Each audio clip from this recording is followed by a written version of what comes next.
Shaner. Aye. Oh, here. Scott. Here. Berenstein. Here. Bertrand. Here. Rayford. Here. Please stand for a moment of silent prayer, followed by the Pledge of Allegiance. Pledge allegiance to the flag of the United States of America and to the republic for which it stands, one nation, under God, indivisible, with liberty and justice for all. There are no proclamations and there are no interviews, so we'll go right to the consent agenda. Items 2 through 10C constitute a consent agenda. Items will pass unanimously unless a separate roll call vote is requested by a council member. If you want to speak on an item, please come up at the time I read it and state your name for the record. If you want to speak on an item not on the agenda, please come up under citizen concerns. I'll move the consent agenda. Second.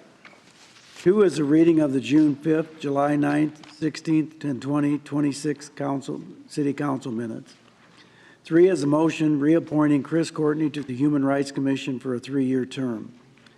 4 is a motion accepting the annual evaluation of the Arts Center Director by the Board of Trustees. Well, just one comment. The evaluation wasn't attached to my materials. Are we approving the evaluation or just accepting what the Board of Trustees did? There should have been a hard copy. It wouldn't open for me. Oh, like a physical. Yes. So are we, if we're just acknowledging the Board of Trustees' review of Todd, then I'm fine with the motion. If we're actually accepting that and approving it, then I'd like to defer this just because I'd like to see the evaluation. It would be nice in the future if those were sent out separately. You want me to send those separate? I can do that. Did everyone have trouble opening it? I never saw it either, but Okay. I haven't seen the last few, so Would it you- must be me. Okay. Would you like a hard copy provided? Please. Okay. Thank you. So we'll move to, you're going to move to defer. I'll second that. Scott. Aye. Berenstein. Aye. Bertrand. Aye. Rayford. Aye. Shaner. Aye. 5 are actions relating to grants. A is a resolution authorizing the police department to accept funds from the Office of the National Drug Control Policy for operational use at the Tri-State Drug Task Force. B is a resolution authorizing the fire rescue to submit an application for the Emergency Management Performance Grant for the purchase of an unmanned aircraft system to improve emergency management capabilities for emergency incidents. Chief, oh, go ahead, Bob. Chief, who do you got that can run one of these, and what's that going to cost us to make sure they've trained right? And I don't want you to become like the police department where you can't have enough of these. How many do you think you need right now so we know going forward? Ryan Collins, Fire Chief. We do have one already. We do have 4 pilots already. So this, the one that we currently have is about 12 years old, and that was purchased through the state. So this one's going to be replacing that one. That one, the old one does not have the remote ID, which is required. This is just kind of upgrading the equipment that we have. But you've got 4 pilots already. Yep. One's going to be enough to meet your needs. One drone. One drone. Yes. So right now, we looked at purchasing 2, but based on the cost, we're just going to keep it at 1 for right now. And do you have flexibility to either loan out or lease out or offer it for service to police department, other agencies, other groups? If it's part of a mutual aid, yes. So like the idea for our regional hazmat team, we can use it to do reconnaissance while our members are getting the protective gear on, which can take half hour, 45 minutes. We can place this equipment downrange and get kind of a recon to figure out what we're going to be doing with it. So it's going to be a time saving, but we can also use it for any river emergencies, those types of. Okay, thanks. While you're there, are your people okay from that fire today? Anybody? Yes. Yep. Everybody's good. Good, thank you. Thank you.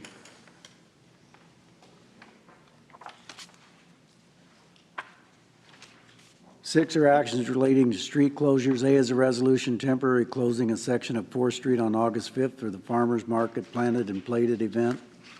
B is a resolution temporarily closing West 8th Street and Market Street on August 22nd for the Sounds of the West 7th Street event. 7 are actions relating to agreements and contracts. A is a resolution approving a consulting services agreement with JEO Consulting for the Orleans Avenue Water Main Improvement Project. So on 7A, B, and C, I have a couple of comments. On A and B in particular, can we, Gordon, please attach a map of the project? I know we've asked a couple times before, and I didn't see maps attached to A and B. Okay, Gordon Fair, city engineer, I apologize for that. I thought they were attached. I can send that to you. That'd be great, thank you. I'm going to read B, but B is a resolution approving consulting services agreement with DGR Engineering, hang on, Gordon, for the 11th Street Bridge Reconstruction Bridge Deck Replacement Project. Were they the engineers on this? No, they were a consultant to the engineer. HGM was the engineer of record for that.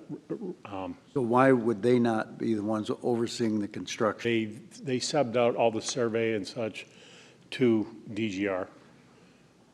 And they didn't have any interest in doing the inspection. C is a resolution approving a consulting services agreement with McClure Engineering for the sulfuric acid building rehabilitation project in connection with the water facility chemical improvements. So as it relates to A, B, and C, I'm fine approving these agreements in the consent agreement, but Teresa, I would like to see us analyze a number of our departments, including engineering. We spend hundreds, if not millions of dollars a year on outside consultants, and I don't question their capabilities and their skill sets, but I'd like to see if we can reevaluate both engineering, probably the legal department, and determine whether we should bring more attorneys in rather than deciphering the ability of other outside firms, legal firms, and other departments. So if we could take a look at that, it'd be great. We are actually currently in the process of doing that. So that will start here in the next couple of weeks and work through, hopefully by December, we'll have kind of a list of items that we can bring to council for options. Perfect, thank So you. we're tracking. 8, actions authorizing payments. A is a resolution approving funds transfer for June.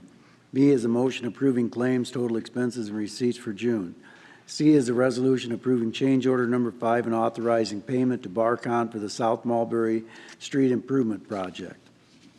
Mayor, just a quick question on that one. So are the change orders because we didn't know that this work was coming up, and so it's after that, after it's completed, or? I'm sorry, what was that again? For the change order, I just so that I have understanding, it looks like the work was completed, but so then the change orders is because this wasn't, we didn't know what this was before or know the work, the amount of work prior to the completion? Gordon, can I just ask you, I know what he's asking. Can you explain how a change order works on a project? So change orders for our projects, anything up to 10% can be approved administratively by myself and staff. Any overage? Anything over 10%, then we have to ask council for. Unless, But I think what he's asking is this, did the scope of the work change, or was this an adjustment based upon quantities? overall, the scope did change a little bit, but for this one, it's the quantities. Once we added it all up at the end, we said, okay, we didn't put as much concrete in, we didn't do as much of this, so we could scale it back. D is a resolution authorizing payment to McGinnis Roofing and Sheet Metal for the Fire Training Center Roof Replacement Project. 9 are applications for alcohol license, and 10 are boards, commission, and committee minutes. Anyone to be heard on any of those items? Voting electronically today, folks.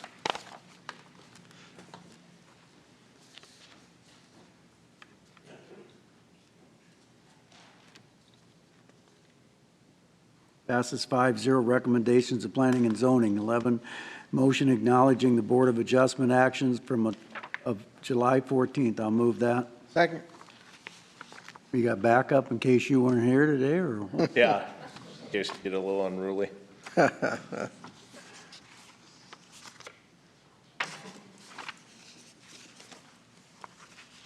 there a second? I thought I did. You did. Yep, I did. I have it.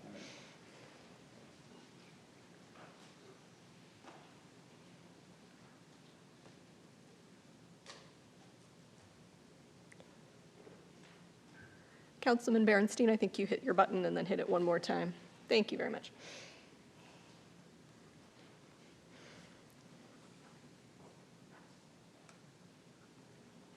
Passes 5-0. 12 is a hearing and ordinance vacating a portion of Amanda Street. The petitioner's John Fitch. P and Z recommends approval. I'll move that. Second. Public hearing's now open. Got anything for the good of the order?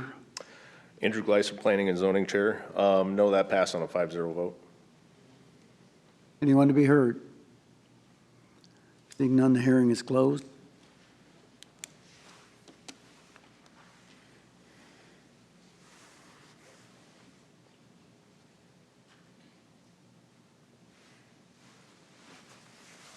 That's 5-0. Anybody opposed to waiving the statutory rule? Oh, I'll move second and third. We got to move to waive the statutory rule first. Move to waive the rules. Second? Berenstain? Aye. Bertrand? Rayford? Aye. Shaner? Aye. Scott? Aye. I'll move second and third. Bertrand? Rayford? Shaner? Aye. Scott? Aye. Berenstain? Aye.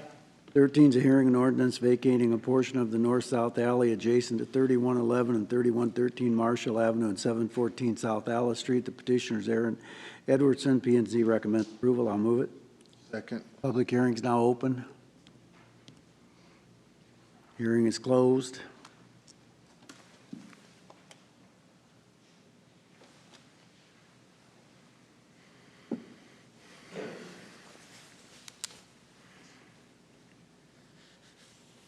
Passes 5-0. Is anybody opposed to waiving the statutory rule?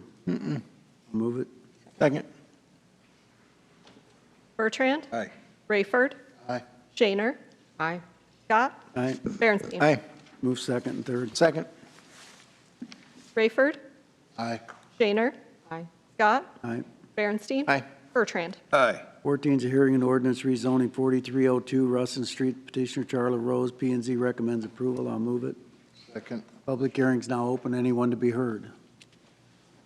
Seeing none, the hearing is closed.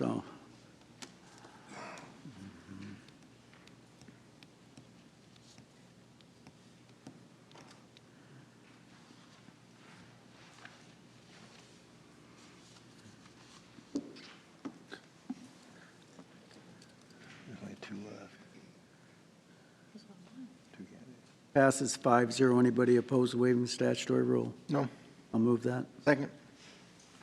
Shaner? Aye. Scott? Aye. Berenstain? Aye. Bertrand? Aye. Rayford? I'll move Second. Oh, go ahead, Bob. Go ahead. Move second and third. Second. Scott? Aye. Berenstain? Aye. Bertrand? Aye. Rayford? Aye. Shaner? Aye. 15 is a hearing and ordinance rezoning a portion of property at 3800 Line Drive. The petitioners are Jeff Hansen and Dave Haggerty. P and Z recommends approval. This is for the hotel site, correct? Correct. I'll move that. Second. Public hearing's now open. Anyone to be heard? I'd like to clarify a few things on this. Number one, Soapbox Derby did not close because of anything the city did. Soapbox Derby just doesn't exist in Sioux City any longer. Their Second. contract has been expired for a few years. How many, Matt? I think 23. Since 2023. Secondly, this land was not bought with Cone Park Trust money. This was bought way back when the ballpark was bought years ago from not my uncle Gene Scott, no relation of mine, Gene Scott. Just happened to have the same last name. I remember that back in the 90s, how I took all that abuse.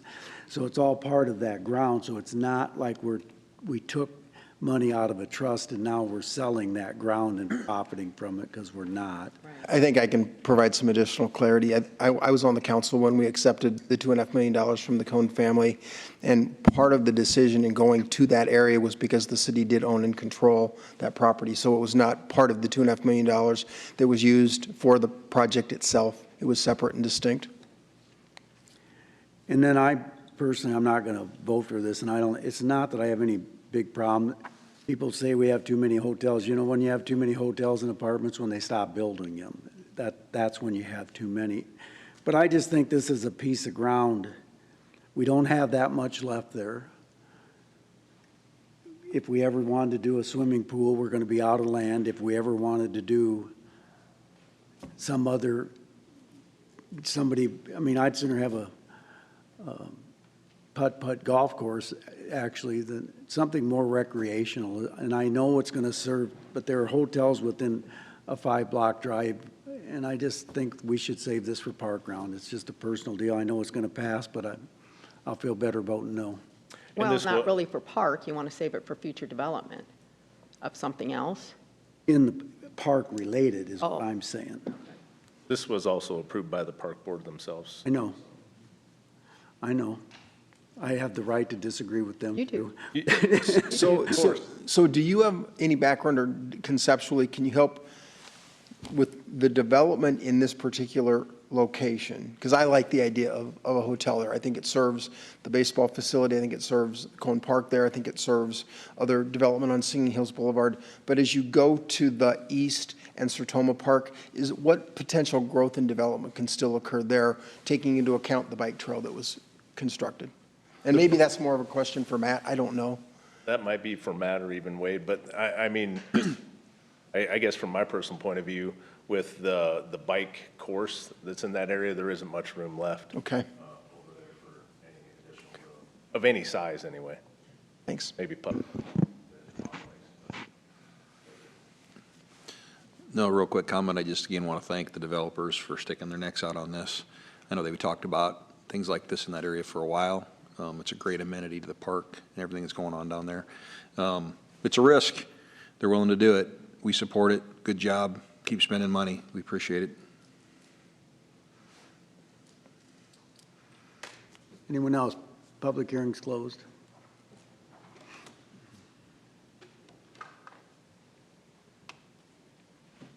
I move we waive second and third on this. Second? Thank you. Got to announce the vote. It passes Gotta wait. 4-1. Now you. Yeah, I'll make a motion to move, waive second and third rules. No, you got to move to waive the statute. Sure, let's do that too. Oh, you got to do that first. Berenstein, Aye. Bertrand, Aye. Rayford, Shaner, Aye. Scott. No. Now you move second and third. Second and third. So does this trigger a 30-day window now? Is that correct? Yeah, for an RFP for other people. 30-day Yeah. window? Yep. So, and part of the reason I'm okay waiving the rules and approving second, third is because this gives 30 days for others, interested parties that might show interest. This is just the rezoning. But as we look at 16 as well, Renee Billings, Economic Development Manager. We plan to start the 30-day notice next Monday. thank you. So I already seconded that, Rick. Thank you. Bertrand, Aye. Rayford, Shaner, Aye. Scott, No. Berenstein. Aye. 16 is a hearing and ordinance vacating a portion of Cone Park. Petitioners Jeff Hansen and Dave Haggerty. P and Z recommends approval. Second? Move that. So moved. Second, is there a second? Second. Public hearing's now open. Anyone to be heard? Seeing none, the hearing is closed.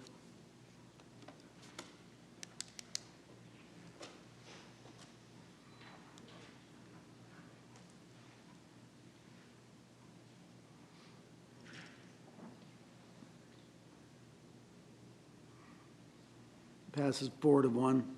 I vote no. Can we move that again? Waive the, Move to waive the rules? yeah, let's do that. Second? Rayford, Aye. Shaner, Aye. Scott, No. Berenstein, Aye. Bertrand. Aye. I'm with, and I move again, the third. Is that what I'm doing? Second, third? Sure. Second? Shaner, Aye. Scott, No. Berenstein, Aye. Bertrand. Aye. Rayford.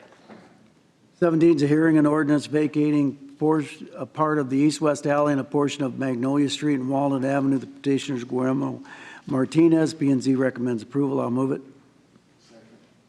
Public hearing's now open. Anyone to be heard? Wade Schultz, City Planning, our real estate department has asked that we defer this. Why is that?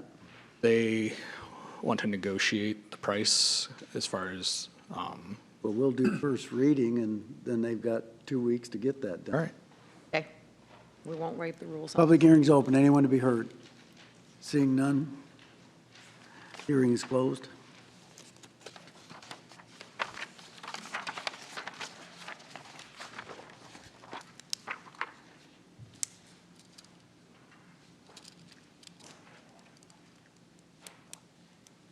Passes 5-0. 18 is a hearing and resolution accepting the proposal of Sioux Land Youth Hockey for the lease of land in the Donner Park Urban Renewal Area. The property is a portion of the land at 3808 Stadium Drive for the IBP Ice Center Shooting Shed deferred from July 13, 2026. I'll move it. Second. Public hearing's now open. Anyone to be heard?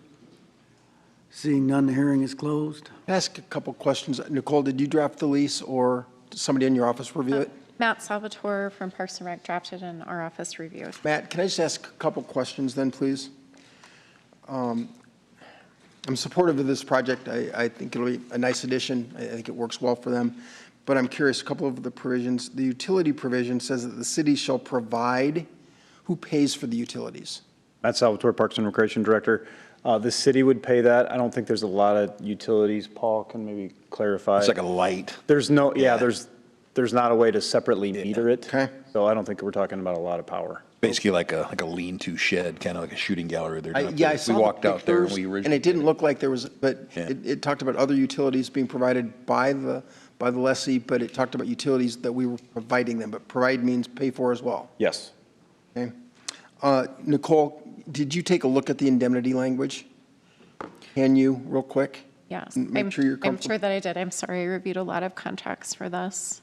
Yes, I'm to that provision. Okay, thank you. And then, Matt, on there's a damages section, a removal section, a holdover section, a return of premises, and an abandonment. So this is a 2-year lease, and they've got a 1-year option to extend.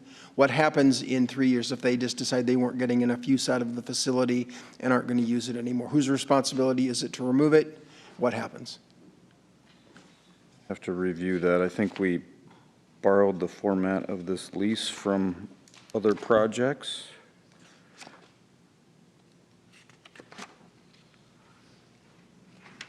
Where is that at, Craig? It's on, well, it'll be, hold on.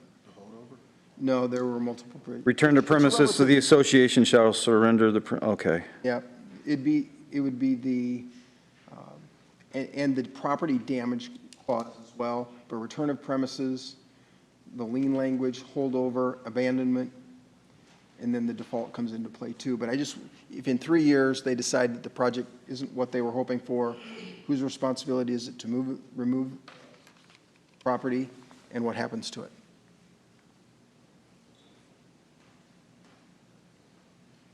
I'm reading real quick. And then, as you're looking at that, Matt, another question, Nicole, for you on the insurance provision. Talks about having liability insurance of no less than $1 million. Is that what you anticipate being necessary or reasonable? Yes, and I have reviewed the insurance Okay. certificate, and it meets with our requirements. Very good, thanks. It doesn't necessarily clarify one way or another. It's basic wood structure, so using heavy equipment, it wouldn't take the city much to demo if it fell on the city as the responsible party. So it's more of a nuisance or a negligible value or cost than, and you're not worried about that? I'm not, no. Okay. Okay, thanks. Hey, Matt, thanks for, when this fall came around, thanks for being flexible. Daryl, you too. It was a great meeting. I think it's one of those things where it wasn't going to happen. It's like, well, Sioux Falls is doing it, why can't we? And it's great for the kids, and it fits the needs, and, great job.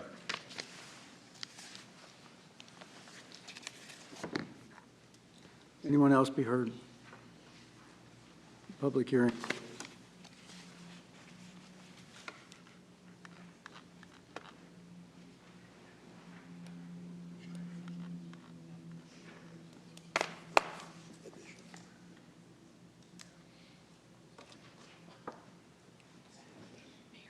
Did it come up? I didn't see it. Oh, my bad. I hit it. I hit it twice, I guess. Must have.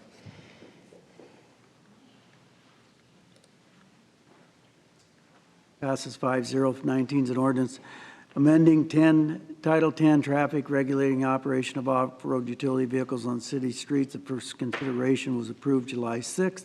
Second was approved July 20th, 2026. I'll move third reading. Second. Before we vote, I think it's important, there might be amendments, but it's important that the city do a press release the day we know that it's gone in the Journal, because this does not go into effect today. It goes into effect after publication, and we're at the mercy of the Sioux City Journal to make sure it gets in on the timely basis. So if for some reason they don't get it in a Saturday paper, it would be a week from Saturday. So I think we should do a press release so everybody understands that when it finally is approved. To make it clear that approval today does not mean that you can, Teresa, you can get on. Take that to Ann. Thank you. So let's talk about amendment real quick. I called the DNR. I don't know why. Like I said, I don't really have a dog in this fight, but so I called the DNR on this tire thing. Okay, so we struck down last week the downtown area, right? So that's now included it. That's what I mean, but now it's included. Yep. So the tire thing, so I've done a little research. I'm becoming a UTV tire expert. And I've walked it up the chain. So the stamp that's on the manufacturer tire says what? Not for use on highway. On most, Mayor and Council Caleb Christopherson, Assistant City Attorney. Happy to be here. Good, me too. It shows on your face. So it says on the sticker says not for highway use. NHS, right, non-highway service. Non-highway service. Right. Well, these vehicles aren't legal on highways. Well, they weren't manufactured. Hold on. Highways. Hold on. Yep. So you got to follow what other people are doing. So when I talk to the DNR says, you guys are overthinking this. When the stamp says not for highway use, and I talked to Mike about this, which means they're not designed for highways. Well, these buggies aren't designed for highways. That's for 35 mile an hour. So to leave the manufacturing tires is completely appropriate. Second of all, they don't make a road use tire for these. They have to go to a non-UTV tire, which then can throw off the timing of these buggies. So again, I think Sioux City, we're out thinking this thing. I think that we go back to the manufacturing tires, what is put on these buggies, and they're going to chew them up because the manufacturers know that. And I talked to Bach about this, and he confirmed what the DNR told me also. So I feel very comfortable that we are completely protected through that sticker and through the DNR that says that we can just go with the manufactured tire that's given. If people want to put a truck-type tire on it that's not designed for the UTV, and that's kind of what we're requiring here with this ordinance. Just my opinion, and I would like to put that amendment on there that we just go back with the tire thing and go back to them where that approved manufacturing tires are acceptable. Your thoughts, Caleb? I'm sure you're going to. Bertrand, yeah. This office is ambivalent to. Cool, me too. This requirement, okay. I'm the guy that you asked to bring forth a law. Yep. That was, had a main focus on safety. Oh, you don't have a bullseye on you. I'm just saying, I did the research too, and I'm just saying, let's go back and what do we need to do to amend that? So, the requirement that tires that are not studded and tires that are not made of metal, that probably should remain. If you want to delete the DOT requirement, that bear a DOT marking, that's an easy amendment. It's easy. Let's do. I'd like to make that amendment. You can pass this third reading as amended in that spirit. The section for your reference, Council, would be where the new section 10.55.025 subsection 7 is where we're looking at there, and the portion, the very last portion of that sentence, which reads, "and which bear a manufacturer's DOT marking," could be deleted, and then the spirit of the remainder could be left in place. What are you guys' thoughts on that? So Caleb, in what Rick has shared with you, does that modification address safety, damage to the road, and noise issues? Well, I'm not an expert on, because, again, I'm the guy that you asked to write an ordinance as far as safety. That's you all's province. As far as whether or not it's going to chew up the roads, I mean, that's why we don't have that's why we have a no stud and no metal tire. That's what I'm asking. Right. So these tires, in my limited experience, they're probably softer and the road is going to chew them up before. They are. Right. They are. So, which, again, if there are controllability issues, obviously that goes with speed, but hopefully people will follow the rules. Yeah. And that won't happen, so. Okay, so Nicole, is there any, or Caleb, is there any overlap with the county attorney's office? And should they, could they have, or did they review your proposed ordinance to make sure they're comfortable with enforcement or have any adds or suggested modifications? No, and that isn't something that we normally do on simple misdemeanors, or they have no governance over municipal infractions either. So if they're, so if a unit is on, in the county, and they're pulled over, what law is what are they subject to? State code, which is apart from us, we're only regulating within the city. Right, okay. So seatbelt requirements, does everybody in the unit required to have a seatbelt? Yes, under state code, as well as this. Question on alcohol consumption. Some states regulate alcohol consumption, whether it's an open container consumption or OWI, DWI, as a recreational violation and doesn't necessarily be counted against a vehicular effect like an SR22 obligation or affecting insurance. Is this a OWI or is this a recreational OWI? Councilmember Bernstein, I believe if memory serves, Chapter 321I of the Iowa Code will cross-reference over to 321J, if memory serves, but there, it would be an OWI under 321J, long story short. So those rules don't change just because it's a off-road utility vehicle. Okay. And my final comment is I'm going to renew my, I know it'll get voted down, but I can't live without suggesting it. I had a number of reach outs over the last 6 days with medical personnel that believe that there's a significantly different brain capacity from an 18-year-old to a 20-year-old, and including a 21-year-old to a 25. I know you're shaking your head, but you're not a medical personnel. I think your comparison last week was you have kids that are 18 and 21 and that you didn't see a difference. You actually said that your 21-year-old was as incapable as your 18-year-old. I had healthcare personnel reach out to me telling me that there is a significant difference in the brain capacity and ability for decision-making and otherwise. And I think that's something that we need to strongly consider. You want to run that amendment? I do want to propose All that right, amendment. I'll second it. Just so, Back to the original amendment that was moved, and then we can do that, you're separate. So the first amendment that was moved was yours to remove the language about. And it was a good one. You want to vote those separately? If Oh, that's- yeah. Yeah. do you have a I second? do not have a second. Is there a second? Second. This is on the tires. On the tires. Yep. Okay. Well, I got somebody here to talk, so Oh, yeah. Want to talk about the tires, or you want to talk about something else? The tires, actually. Cool. I'm 100%. I can actually show a picture of each and every one. I would like to see it. no, I think we're going to pass it, so Yeah, don't sell We what's get it. you sold. need your name, please. Yeah. My name is Scott Bishop. What I was trying to get at and what I brought up initially is I do think what's called the crossbar or a tractor tire, that should not be allowed because they're unsafe. You have very little, and they do put them on side-by-sides over in some of the river And they're run very areas. stiff tires. They're very stiff, correct. I like the idea of what's supposed to be on it, but if it is a pivot tire or a tractor tire, I think those should be illegal in town, for sure. Thank you. Mayor and Council, I just want to clarify the portion of that section I was referring to. I would also delete the, where it says 10.321.440, which that would not be necessary as well because it does have an explicit provision that says that you can't have a marking on the tire that says not for highway use in the NHS, like I said before. And if we're going to get rid of that, then I'd get rid of that part too. Yeah. Right, but 441 has to do with metal tires, and the 442 has to do with studded tires. So I believe that should be kept, Yep. which, I think that's exactly the motion Rick Bertrand made, verbatim. It was a good one. Exactly what you just. Okay.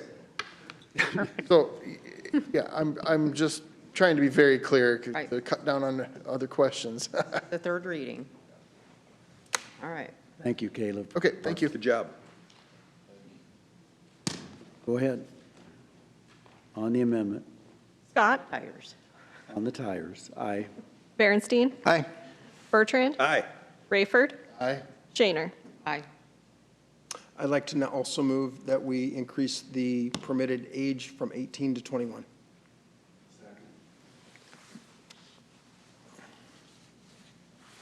Berenstein, Aye. Bertrand, No. Rayford, Shaner, No. Scott. No, I think if we have a problem, we're going to review this in 9 months, and that'd be the time to do it, so. Agree. Okay, now on the motion, As amended. as amended. As amended, you may now vote electronically.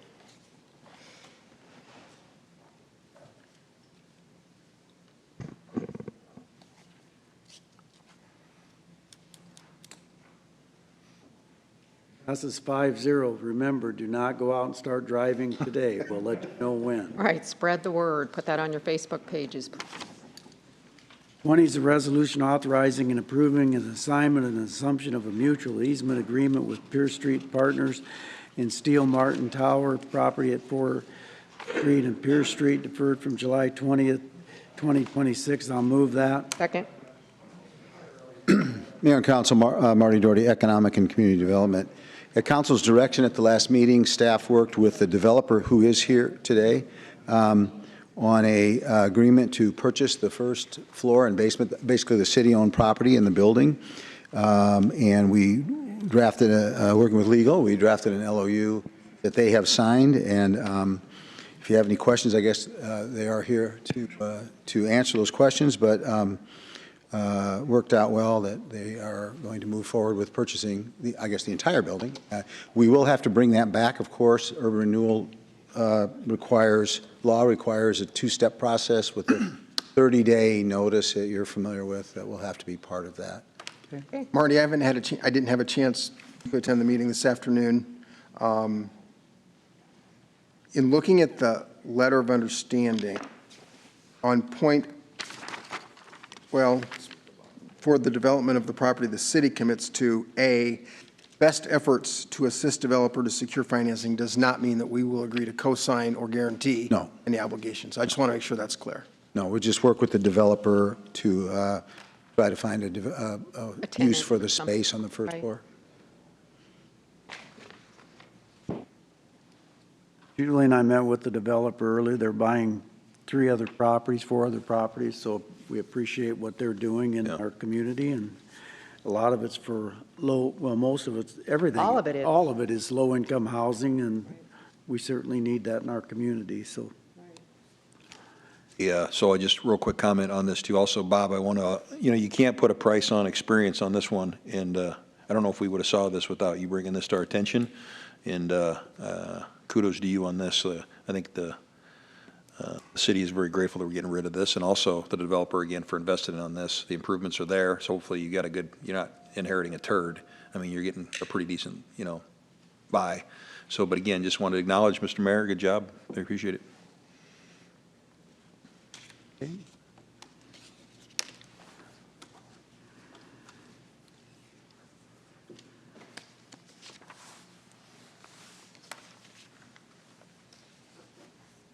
Passes 5-0. 21 is the Simcoe Metropolitan Planning Organization South Lakeport Street Corridor Study presentation.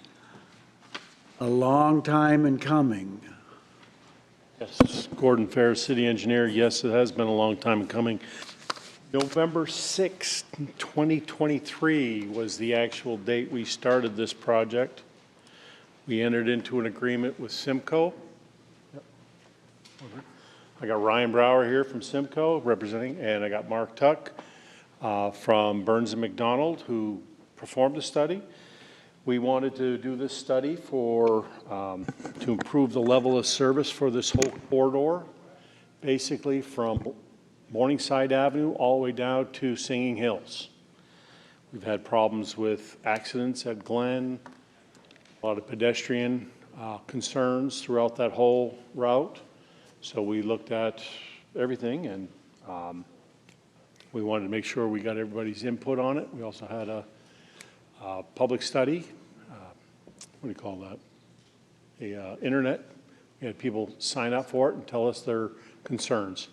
I'm going to turn it over to Mark and go from there. You want me to operate and you go over here and talk? Sure. Yeah. Well, I appreciate that. So today I'm just going to kind of give a high-level presentation of some of the findings that we found over the course of this. So as Gordon mentioned, our study area was from Morningside all the way down to Singing Hills. And we really looked at a variety of different factors for this, looking at existing conditions, some crash data, what the future looks like. We gathered public input. And really, the overall intent was to identify opportunities to improve the transportation for all users. So along that route, we were able to gather public feedback early on, and you helped utilize that feedback to be able to help align some of the concerns and get a thorough understanding of the users and their perceptions throughout the corridor. We had a survey, as Gordon mentioned, is over 600 responses. We had a detailed website. We also had an interactive map where people could go ahead and drop their concerns. Other people could go ahead and like it, dislike it, add additional comments on that. And so really this helped us identify the specific areas of concerns that the users were experiencing and really help define and align the overall study with some of the engineering findings. Safety was a big part of this study. This corridor is part of the safe SS4A, the Safe Streets and Roads for All, was identified in that study that Simcoe had done earlier in that year. So we did really want to take a good look at safety. We looked at some crash trends to identify any contributing factors, looking at crash characteristics both from a segment level, intersection level. And we also looked at predictive, some of the predictive. So this graph right here is an example of some of the data that we found. So this is from the segment and the intersections between Morningside Avenue and Mayhew Avenue. Could you do me a favor and pull the map back up just real quick? Absolutely. Then you can go back right away. Yep, absolutely. Okay. Got it. Thank you. Okay. So in this particular one, the blue, it's kind of a dark blue shade. That's based on similar facilities all across the state of Iowa that has similar characteristics, similar intersection types, and that's what we would expect to, from all the way from that data gathered, what the crash rates would generally look to trend to look like. So in this particular one, I want to point out two different locations that have our observed, or this is what was actually we found with our crash analysis. One is Glen Avenue. It is almost 4 times the amount that would be expected on a similar facility, similar intersection across other facilities in Iowa. And the other one, this one is Sunnybrook, which is about double the amount of crashes that we expected. So that kind of variation shows us what the potential for improvement could be with different strategies and different mitigation factors. One of the reasons that both of those are high crash rates is because we do not have dedicated left turns at those intersections. One of the reasons we don't have dedicated left turn lanes is because we're just limited with the amount of real estate we have available. With on one side there's a cemetery, there's a lot of individual housings on both sides, and driveways are lined on all those sides. So one of the ways to do that is with a lane reallocation, and that's really taking the 4 lanes. Is this 35 miles an hour? Yes. That's taking the 2 lanes in each direction, right? And then adjusting the lane widths to create that center turn lane to provide that level of safety. And there's a lot of benefits to doing that that we get from crashes particularly, and one of the reasons why we're really interested in moving forward with this particular one. 30 years ago, some people thought we should do that, and we didn't because the engineer at that time didn't think we should, but. Yeah, there's definitely been a lot of research, particularly the Iowa DOT has done, that really shows that people We are have real-life improvement. benefit of this. Riverside Boulevard. That I was understand, I'm big, just saying, I was here when we Right. redid Lakeport with one of these studies, that's how long ago it's been. Totally understand. But so there won't be a fight from us, is what? Oh, great. I just want to show this image up here, kind of shows why we get those crashes from here with those 2 lanes. One is because our sight lines are obscured. They're not aligned between the 2 different turn lanes. And so as you think you're clear, you pull past there and you can actually get hit by the other lane. The other element that comes through here is people switching lanes. They get stuck behind traffic, somebody's stopping, they don't realize they're going to stop, and then they try to switch lanes and get hit from the other side. So the benefits of this lane reallocation, in general, the research shows that it decreases crashes by about half, particularly the left turn crashes and angle crashes, which usually result in the most severe injury level crashes. Another thing we heard from the public feedback was a lot of speeding concerns in here. You mentioned the 35 miles per hour. A lot of people don't feel like that is what is actually happening out there, and the speed is much higher. So by having these narrower lanes, that helps to control the speeds and calm those speeds and to have a consistent speed throughout that area. I think a large part of it might be motorcycles as well, right? The speed and the noise. Yeah, it's kind of a variety. Not really, it's cars too. It's everybody. It's everybody. Well, kind if of you going have through. a quote, 4 lanes, 2 and 2, somebody's always passing because they get impatient. Correct. And that's what is, They're passing, or they don't realize somebody in front of them has stopped to turn. So They they have get to go at the quick. rear end, and so those are a lot of the issues that come with this. So here's kind of a concept of what that could look like to reallocate that space. So by putting the center turn lane in there, that's how we get that dedicated left turn lane at those intersections to improve that safety through there. And there's a lot of options then you consider for what do we use with the extra space. You could stripe it out as just a shoulder width. This particular one shows additional width using bike lanes, which could be incorporated. Various options to do. Are you proposing to redo the whole street because of this, or are you just proposing to use the existing surface? So in this particular image, these are just restriping. So we're not doing any physical reconstruction through there. One thing that typically we would suggest to do would be to do a quick little overlay, because what happens sometimes is when you take the pavement markings off, there's scarring in there, and it's difficult to determine where the lanes are, particularly if you get wet weather, bad weather as over time, so you can kind of see those lanes. So one thing we would do with that would be to help make a smooth finish, so then the lane markings really stick out. The other thing we considered too with this is transit does go through here. Hold on. Oh, go ahead. Do you have a question? Bob, I was thinking, to answer your question, I think you're asking, what are we going to do with this? Well, once we decide, we have to do a full-on engineering study with this if we decide to go with, like, say, for this one, for example, and we'll lump that in with a bunch of our pedestrian improvements that are recommended in the study, and we've plan on applying for some safe routes for all, or? Safe streets and roads Safe for all? Streets for all, yeah. Grants for that. It's been 3 years for the study. I hope we don't wait 3 years to do something, but. But we will be programming it into our CIP for some of these improvements. In which years, Gordon?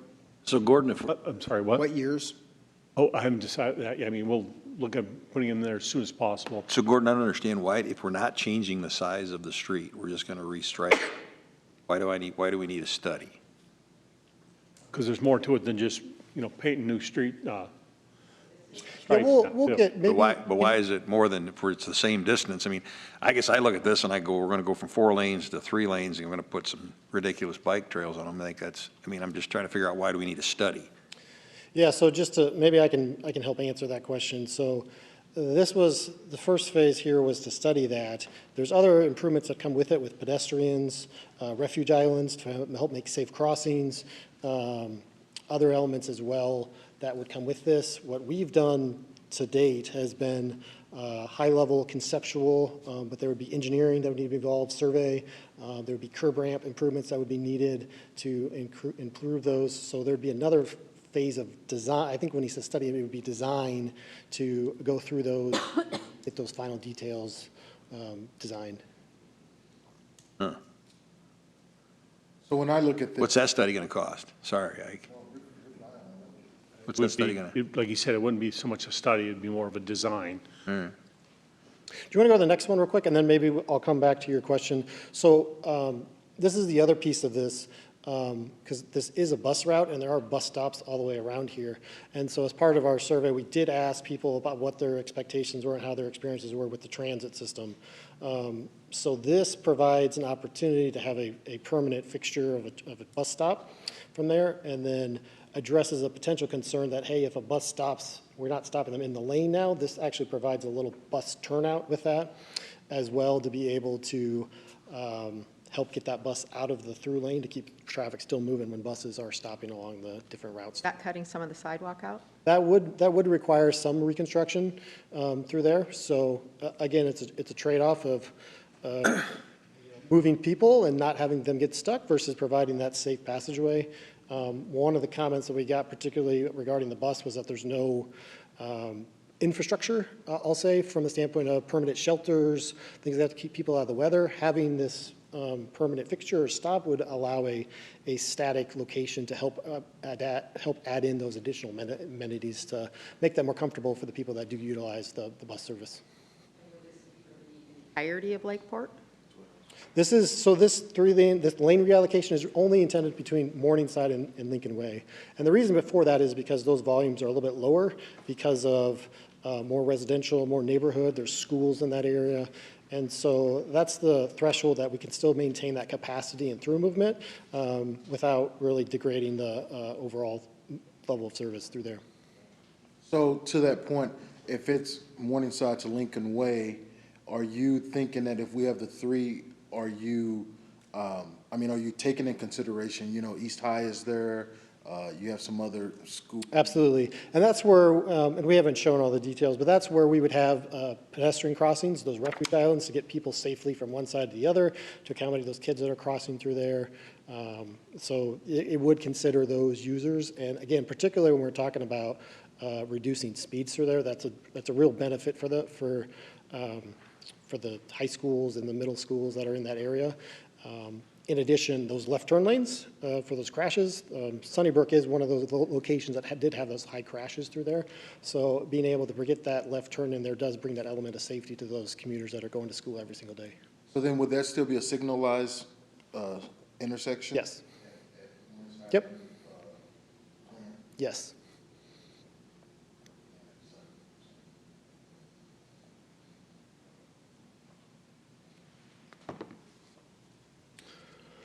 Some of the specific, and we touched on a little bit about concerns about people walking and walkability through there, some of the pedestrian concerns about being able to cross some of the ramps through there. We also heard that through other different locations, Singing Hills, Southern Hills, the US 20 ramp and Sargent Road. A lot of the concerns raised around just the alignments of how they are. They're long crossings, so that means a pedestrian is exposed longer to traffic, increasing the risk they could be hit. Some of the push buttons aren't necessarily compliant with what the standards would need to be. We heard from some people with visual impairments, and it was really difficult for them to walk up and down the corridors, primarily because of some of these features in the geometrics that are that are currently out there, but also being able to safely cross a location. Particularly, there's a lot of free right turn movements that vehicles don't stop, and it's difficult for somebody with an impairment to be able to safely cross and understand that, particularly how some of the sidewalks are oriented through there. So this is a really important part about that, to take into consideration all users, and we did hear from some that have challenges with visual impairments. So this kind of gets to some of the improvements at the US 20 ramps. One of the concerns also that we got through the public feedback is the ability of somebody coming eastbound off the ramp and wanting to turn left, I'll say at the gas station over there, right?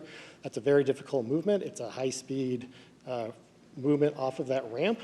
This is coming south, turning east. So this is coming at Southern Hills. This is coming off of US 20, going eastbound and turning south to head down to Southern Hills Drive. So somebody coming off the ramp wanting to turn left immediately at southbound left at Southern Hills Drive. Within the area, we kind of show the arrows of how those movements mix and how they prevents a weaving situation through there. So this was really, from a risk standpoint and a risk factor, a lot of comments we got back included this was difficult to do, difficult to make. In addition, you can see the multiple, what I talked about a little bit about the geometry from the crosswalks going across there, some of those challenges with doing that. So one of the concepts to look at here, Next one. next one, would be to actually bring that right turn into like a traditional intersection and to eliminate that free right turn lane through there. This helps to eliminate the conflict points, provides a more simplified crossing, particularly for somebody with an impairment. It also minimizes the crosswalk on the west side to be able to have just one crossing across the ramp as opposed to where previously we had two of those, and really helps to reduce the speeds through there. The other benefit of this is it helps from the vehicle. We eliminated that weaving movement that happens through there of cars going back and forth, which was really a risk factor and a safety concern that was identified. The next ramp we want to talk about is the westbound ramp. Very similar challenges with this one, with the exception of these are coming from Sargent Road. And then one of the concerns, particularly with here, is that we want to get a better usage of is the left turn lanes. There's two left turn lanes from westbound Sargent to head southbound down to this ramp.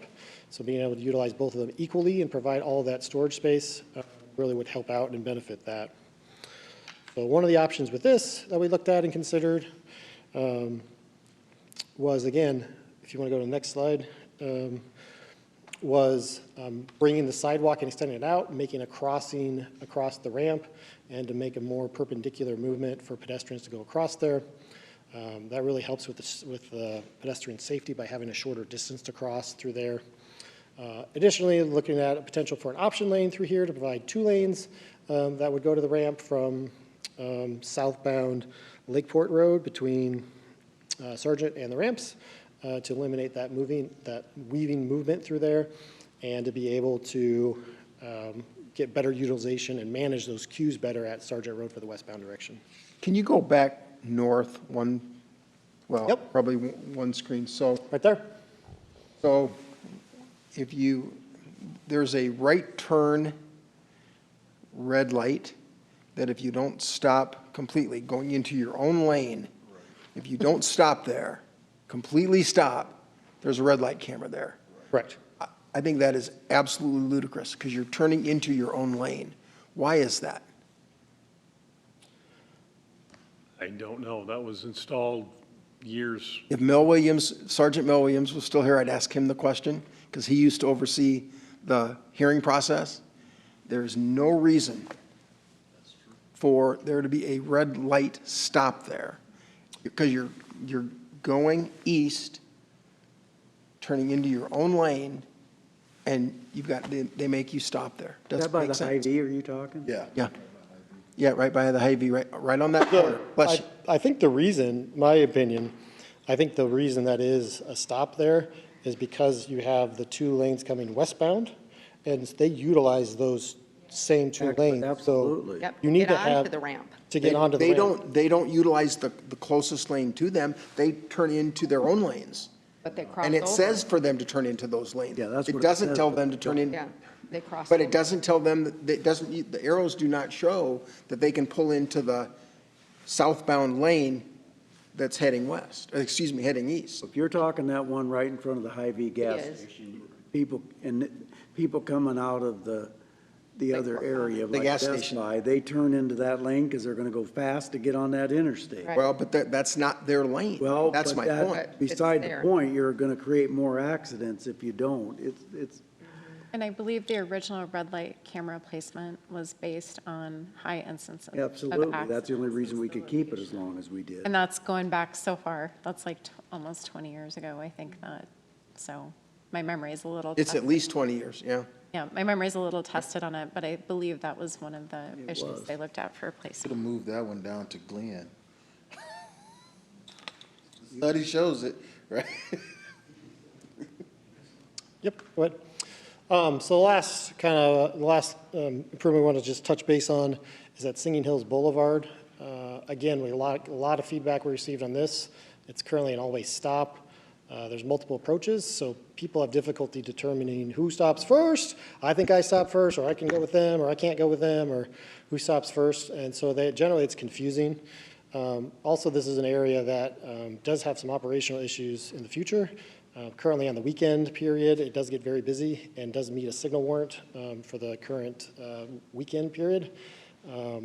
in the future, as traffic continues to grow here, it will degrade to a level service F in 2045. So this is one that's, I think everybody's kind of aware is continuing to grow in that area. It's been very busy. And so we looked at potential options for this intersection to improve those. And the two options we really looked at were a signal and a roundabout. There's benefits and trade-offs to each one of them. And so from a traffic signal, compared to a roundabout is a much safer alternative and has reduced severity of crashes compared to a traffic signal, which typically can have those higher. Said the roundabout was safer? And a roundabout is safer compared to a That's a traffic new signal. deal. Of course they're saying that. We can all agree with that now, Julie. We understand. The latest thing with engineers are roundabouts. We And all get it. there's Julie, there's Dolly's headline for tomorrow. No, I'm just asking. 1962, they put one-way streets in this community, and people wondered why. Now we're thinking, why did we put them in? We want to take them out. So your roundabouts are your latest, greatest things they're teaching you in engineering school now. We've all established that. Keep going. All right. I knew that would get him. That's great. I'm glad everybody knows how roundabouts work. That's my favorite thing to explain to everybody. So absolutely. Yeah. So then everybody should be aware roundabouts are a safer option compared to a traffic signal. Trade-off is it's got a higher upfront cost to design those, but you get a better back end with fewer operational costs compared to a traffic signal.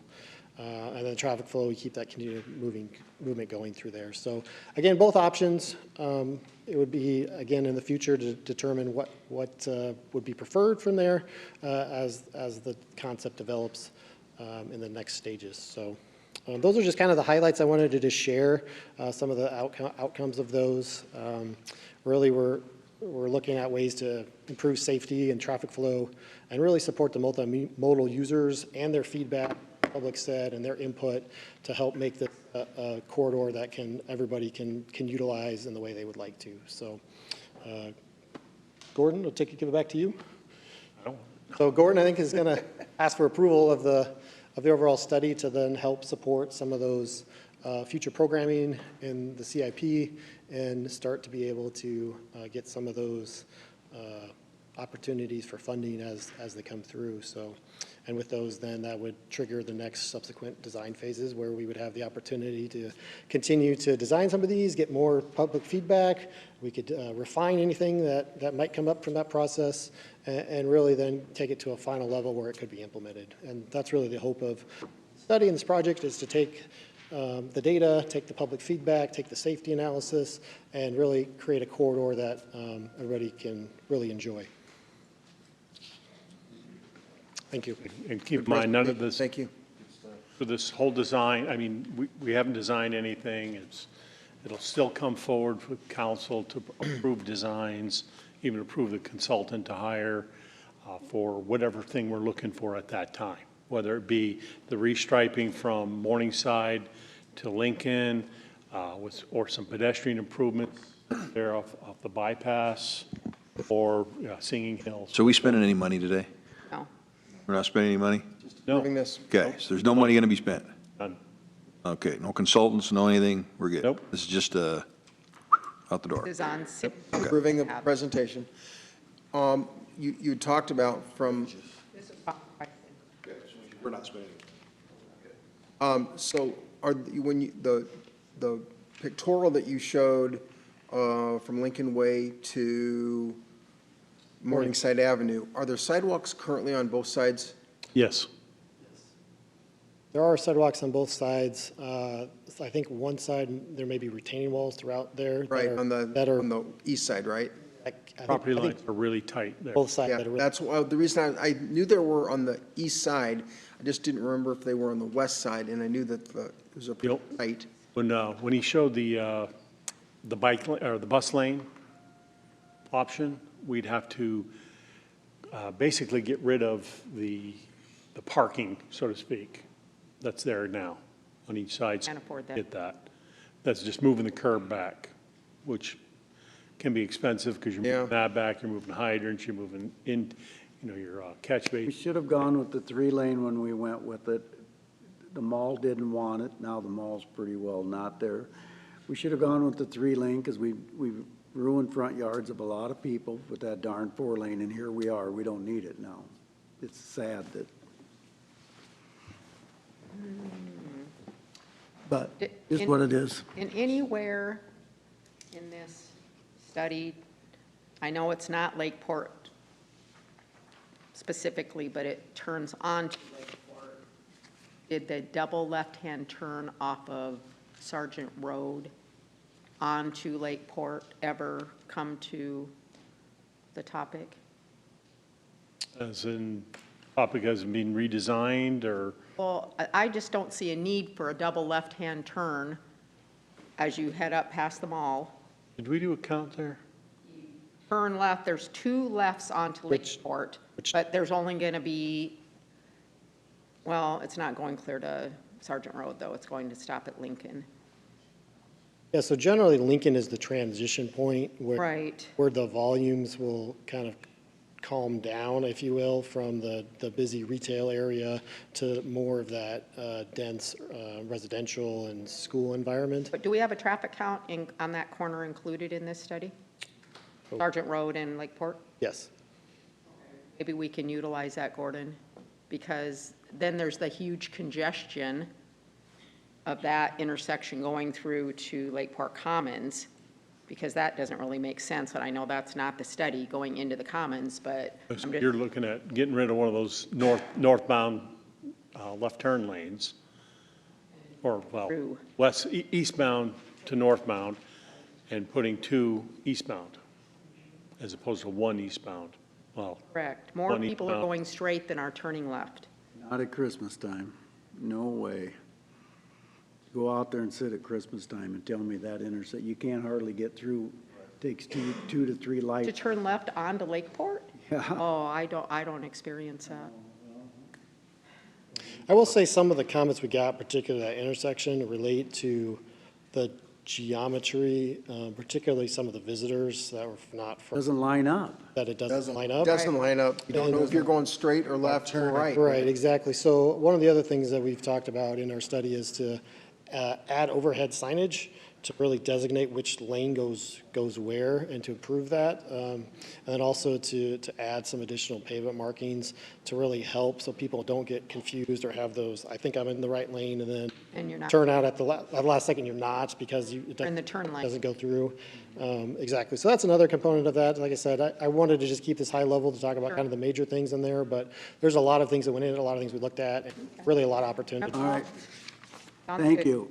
Thank you. Thank you so much. I'll move the Appreciate that. corridor, to approval of the corridor study, item 22. Second. You need to read it first. Resolution approving the Simcoe Metropolitan Planning Organization South Lakeport Street Corridor Study. I'll move it.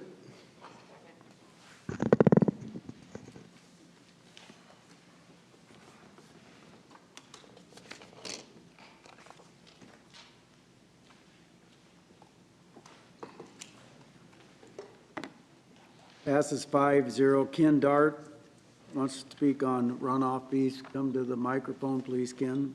I'm sorry, Kevin, my bad, I'm sorry, apologize.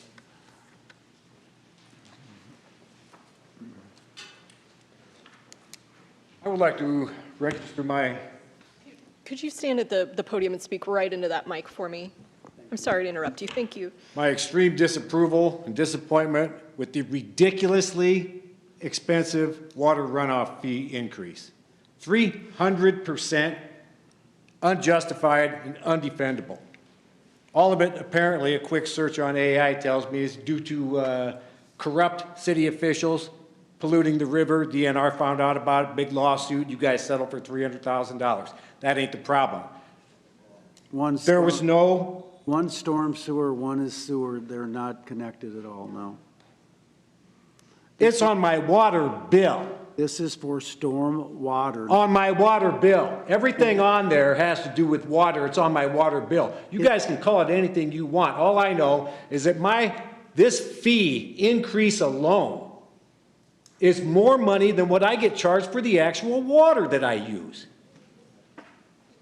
How do you justify that? That's the increase alone. The fee itself is 1/3 of my entire bill. And if you take off the, whatever it is anymore, $8 or so for the water line protection plan, my bill would be $37. Now this water runoff fee is 50% of my bill. That's outrageous and undefendable. And that's what you got. That's what I figured. Last time I was down here was because corrupt city officials were trying to glom onto my phone line because you guys bought, stupidly, a used water meter reading system from another city in Illinois who was taking it out because it was outdated technology. Here's Sioux City. Hey, we'll buy it. And put it in, and from day one, you're losing customers because everybody was going to cell phones. So landlines were going out.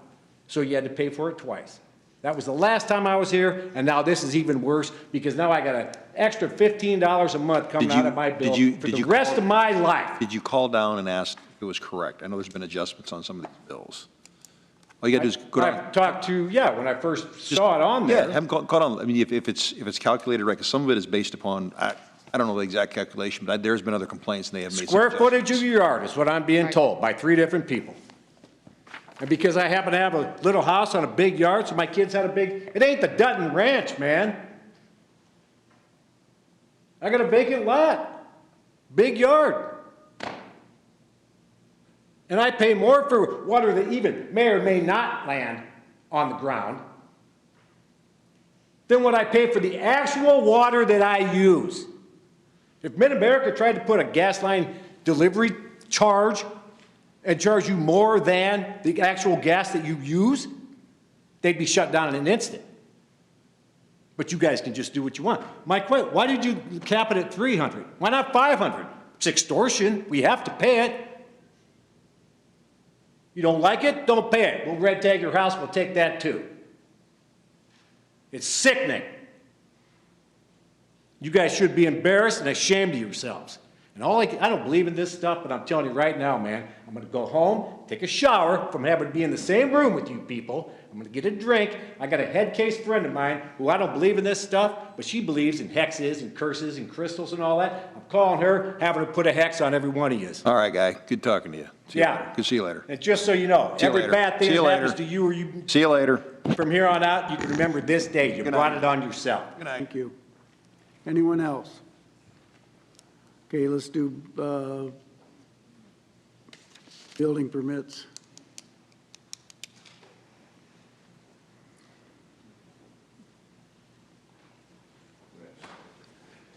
Darrell Bullock, Inspection Services Manager.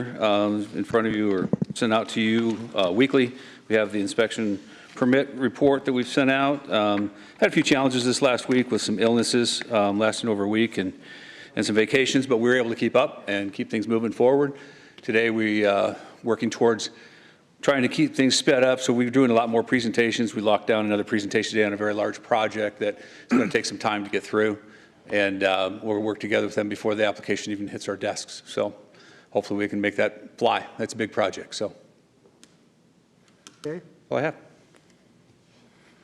Update on the development review process and software.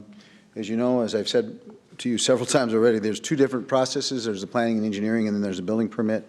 On the planning and engineering, we have now completed review with the consultant that Central Square uses on all of the planning processes. So that included going over 4 major areas, which is rezonings, site plan reviews, preliminary plats or the platting process, and variances. Those are the 4 major ones that we went through with the team and the consultant together.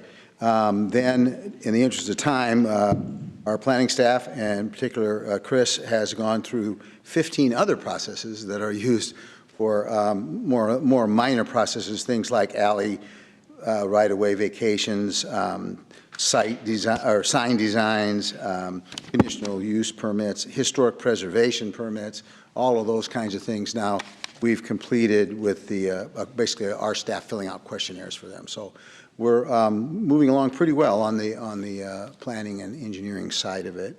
Then we're also, of course, working on the building permit side, and we're a little bit not as far along there, but we are expecting the business process review report, which is what they provided us for the other one, by July 31st. So then we'll be moving pretty rapidly after that. I don't think we have any training or.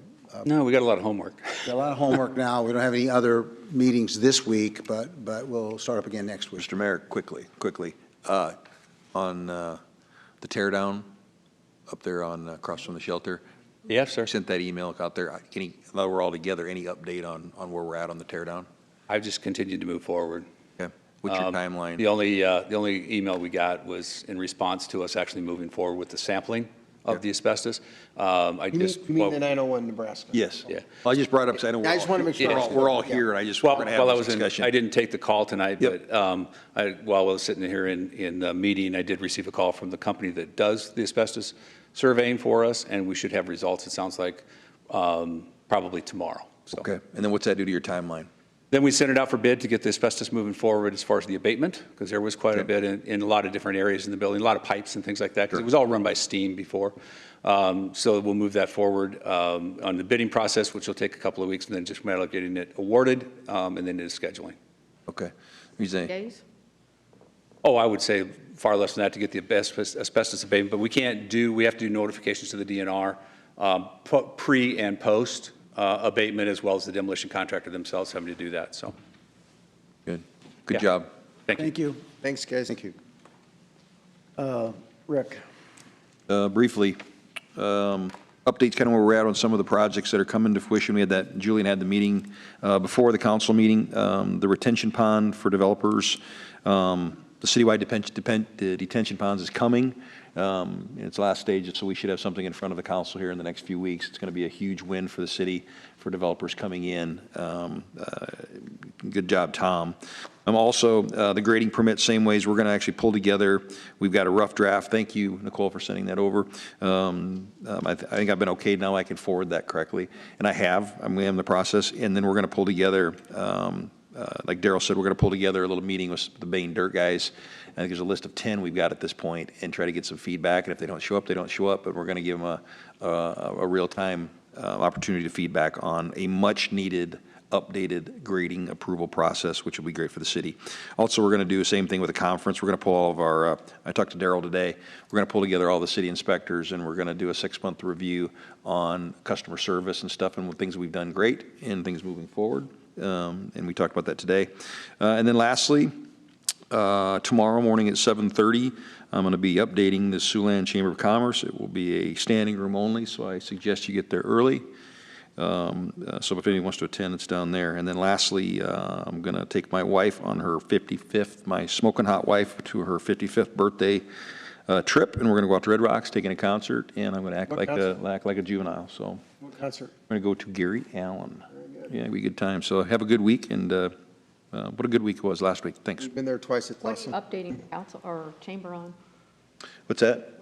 Updating the chamber on? All the great things I've done, pretty much. That's we'll do that that way. So it's going to be just an overall update on the council. So we've done a lot of great things in the last 6 months, and we're going to talk about everything from the retention ponds to grading permits to what we did with, I think, even garbage, the simple things to the big projects. And it's going to be, I think we've had a great run as a new council. I really, really do. And it's funny, speaking of my wife, we were talking about this, is you can feel it in the city. Not to get on a soapbox, but you can feel it in the city, the positivity. It's like, you know, our community has a history of looking for things to kind of want to jump on and at times complain. We need villains. And it just seems like in the last few months that there's a positive feeling that's moving forward, that I think that they feel like we're turning a corner with development, with the city in general. And it should make us proud of where we're at. And I know that the developers are coming back, and we're being more aggressive as a council, and I appreciate all of you, and it's going to be a good 6 months, good first 6 months. There must be a couple of presentations tomorrow, because I know that the Innovation Center is presenting to the steering committee, TSI. Is that where you're presenting? Yep. So I'm on the committee. I'm on the steering committee, but get there early. It'll be I'll packed. also be presenting with the TSI or the Innovation Center. Hey, Craig? What time is it happening? 7:30. That's early for us. You'll probably have a lunch about that. I'll time. eat in my yoga pants. Bring donuts. making coffee. I've got a couple of items, Mayor. First of all, I did get a couple of calls that during the emergency weather on Saturday night, a siren didn't go off on the north side, sort of on the Hamilton and the Buckwalter and outer areas. Could we double check on why that may have happened? That's Wendy. Did it went off or didn't? Didn't go off, didn't go off. Secondly, I've had a couple calls on, and I haven't seen this in the planning and zoning's minutes, so I don't know if it's been formally or informally presented, but is there a conversion of the trailer park on Gordon to an RV park? Yes, portions. Portions of it. I've been asked to check into that, so maybe if we could get a brief report on that, Marty, or whomever. They put a sign up. Okay. Yeah, there's a sign that, yeah. That's what creates the buzz there. And then finally, I've had a request to appeal to the community to both purchase tickets and attend the team handball event that is next week, and if interested, to become volunteers. So should be a great event, a couple-day event, and I'm going to hopefully volunteer, and I'm going to certainly attend as well. Mike? Yeah, I guess first I just want to plead the blood of Jesus Christ over us all, so we're covered in the name of Jesus, right?